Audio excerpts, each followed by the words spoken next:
Hi everyone, welcome to my channel. நான் உங்கள் ராகுல். இன்னைக்கு எந்த படத்தை பற்றி பார்க்க போகிறோம்னா, மோகன்லாலோட ஆக்டிங்கில் மலையாளத்துலேருந்து எடுக்கப்பட்டிருக்க எம்ரான் படத்தை பற்றி பார்க்க போகிறோம். ஓஹோ, மலையாளத்துலேருந்து பெரிய படம் வருதுடா, அச்சச்சோ அச்சச்சோண்டாங்க. ஆனால் போய் படத்தை பார்த்தா தான் தெரியுது, ரொம்ப செவ்வாய் இழுத்துட்டாங்க படத்தை, எப்படா முடிப்பாங்கன்ற மாதிரி ஆகிப்போச்சு.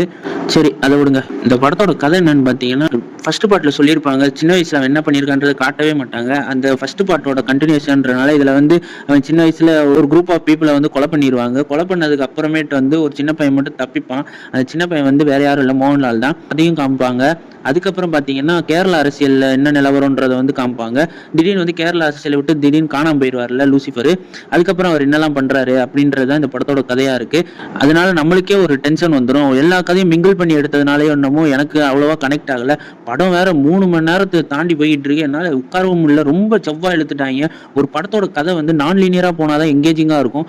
அதே இதில் கோட்டை விட்டாங்கன்னு சொல்லணும். இந்த படத்தை எடுத்தது மோகன்லாலோட சீன்ஸ் எல்லாம் எல்லாமே சூப்பரா இருந்துச்சு. மோகன்லாலோட ஒவ்வொரு ஃப்ரேமும் சூப்பரா பண்ணியிருக்காங்க.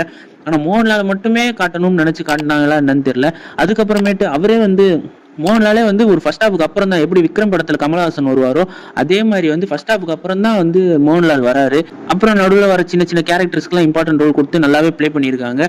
அதுலேயும் வந்து இந்த படத்துல வந்து டெக்னிக்கலா பயங்கரமா ஒர்க் பண்ணியிருக்காங்க. டெக்னிக்கல் சப்போர்ட் இல்லைன்னா இந்த படம் ஒன்றுத்துக்கும் இல்லாமல் போயிருக்கும். இதுல வந்து டெக்னிக்கலா பயங்கரமா ஒர்க் பண்ணியிருக்காங்க. பிஜிஎம்மா இருக்கட்டும், எல்லா ஒரு லொகேஷன்ஸையும் காட்டின விதமா இருக்கட்டும், சினிமாட்டோகிராஃபி எல்லாமே சூப்பரா இருந்துச்சு.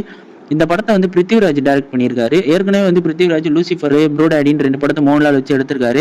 இந்த படத்தையும் அவர் தான் எடுத்திருக்காரு. இன்னொரு விஷயம், இந்த படத்தை பிருத்திவிராஜ் டைரக்ட் மட்டும் பண்ணல, இதுல நடிக்கவும் செஞ்சிருக்காரு. ஏற்கனவே ஃபர்ஸ்ட் படத்திலே பார்த்துருப்பீங்க, மசூத்ன்ற கேரக்டர்ல வருவாரு. இதுலயும் அதே மாதிரி தான், அதே கேரக்டர்ல தான் வராரு. அவரோட ஸ்கிரீன் பிரசன்ஸும் செமையா இருந்துச்சு. இந்த கதையில கோட்டை விட்டாங்க, ஸ்கிரீன் பிளேல கோட்டை விட்டாங்க. மோகன்லால் வந்ததுக்கு அப்புறம் தான் படம் கொஞ்சம் சூடு பிடிக்கும்னு நினைச்சேன். மோகன்லாலோட சீன்ஸ் எல்லாம் எல்லாமே சூப்பரா இருந்துச்சு. அதுக்கப்புறம் ஒரு குறிப்பா சொல்லணும்னா, சுராஜ் வர சீன்லாம் ஒரு காமெடி வரும். அதெல்லாம் எனக்கு பயங்கரமா ஒர்க் அவுட் ஆச்சு. தியேட்டர்ல பயங்கரமா கிளாப்ஸும் அடிச்சாங்க. சுராஜோட காமெடி நல்லா இருந்துச்சு. இதுல வர ஒவ்வொரு கேரக்டர்ஸுமே நல்லா இருந்துச்சு. டொவினோ தாமஸா இருக்கட்டும், மஞ்சு வாரியரா இருக்கட்டும், அப்புறம் அந்த மோகன்லாலோட சின்ன வயசா வர அந்த பையனா இருக்கட்டும், சுராஜா இருக்கட்டும், எல்லாரோட கேரக்டர் ரைட்டிங் சூப்பரா இருந்துச்சு. கொஞ்சம் கொஞ்சம் ரைட்டிங்லயும் கான்சென்ட்ரேட் பண்ணிருக்காங்கன்றது தெரியுது. மைனஸா பாக்குற விஷயம் என்னன்னு பாத்தீங்கன்னா, இந்த படத்துல ஒரு தமிழ் படத்தையும் நான் இத்தனை லாங்குவேஜ்ல பார்த்தது இதான் ஃபர்ஸ்ட் டைம்.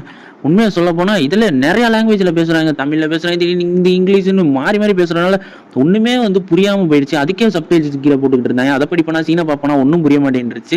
அதுக்கப்புறம் ஒவ்வொரு லொகேஷனை காமிச்ச விதத்துல வந்து எந்த ஊர்ல எப்ப இருக்காங்கன்னு தெரிய மாட்டேங்குது. திடீர்னு பார்த்தா கேரளால, திடீர்னு பார்த்தா ரஷ்யால, அப்படி இப்படி மாறி மாறி மாறி மாறி காமிக்கிறனால நம்மளுக்கே வந்து ஒரு கட்டத்துக்கு மேல அடப்பாவி எங்கடா இருக்கீங்க அப்படின்னு சொல்ற அளவுக்கு ஆயிப்போச்சு. ஒரு மலையாள படம் வந்து ஹை பட்ஜெட்ல பெரிய படமா ரிலீஸ் ஆகும் போது அதோட தரமே வேற லெவலா இருக்கும்ன்றதுக்கு இந்த படம் ஒரு எக்ஸாம்பிளா இருக்கு. ஏன்னா டெக்னிக்கலா பயங்கர ஸ்ட்ராங்கான படம். கதையில மட்டும்தான் கோட்டை விட்டாங்க. மற்றபடி இந்த படத்தை வந்து ஒரு தடவை